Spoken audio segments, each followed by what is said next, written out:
Hey Gatfila, in this video we're going to talk about vitamin B12 and spirulina. There are a lot of confusions and accusations against spirulina that it blocks the absorption of B12, that it contains pseudo vitamin B12 and you should not take spirulina. This is what this video is all about. In the recent videos I shared about the benefits of vitamin B12. For example, that it helps to restore your central nervous system. It draws out pathogens, toxins, heavy metals from your blood and from your liver and from your brain. One of the best healing foods for your liver and for your thyroid, and it contains abundant amounts of nutrients, minerals, vitamins, including iron, zinc, magnesium, potassium, all of those electrolytes that you need if you suffer from chronic health issues, for example, related to your gut health. And the interesting thing is that the more powerful and the more popular a healing food that can literally save you, like spirulina or like celery juice or wild blueberries that Medical Medium is all sharing about, the more powerful and popular a healing food becomes, the more alert lobbies become that benefit from you staying sick. Let's talk about these new studies that came out that spirulina is bad for you because it blocks your B12 levels, you get anemic, you shouldn't take it, these contamination, da. What's this all about? I'm not somebody who is into conspiracy theory, don't eat this, oh my god,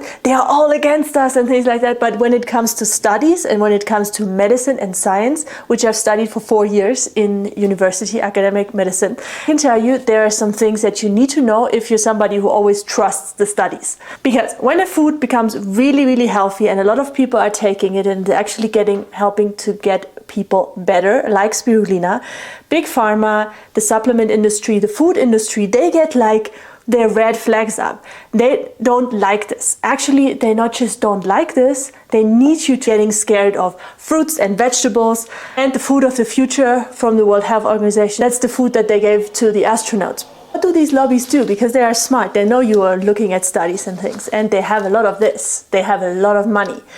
They pay for the study. And what's the purpose of this study they pay for? Well, is it objectivity? Is it science? Is it helping the world to get better and understand more about their bodies? No, because here it comes. The result of the study is given by the sponsor.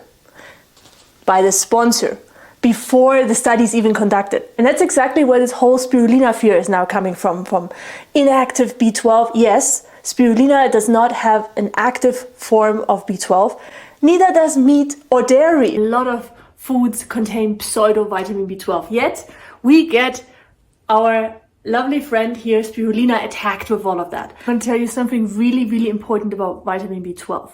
B12 is produced in your body, in the end part of your small intestine, to be really specific.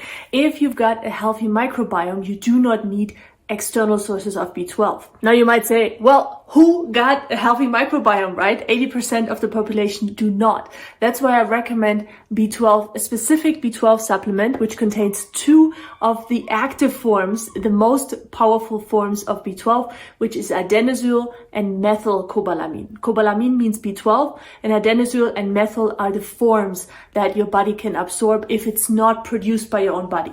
Neither meat, nor dairy, nor spirulina contain this active form of B12. However, spirulina contains all of those other health benefits, which I'm going to link you right now here in this video. Before you believe all those studies which are just founded by money and have nothing to do with supporting you in your healing journey, but rather just want to keep you confused and sick. Let's watch this video.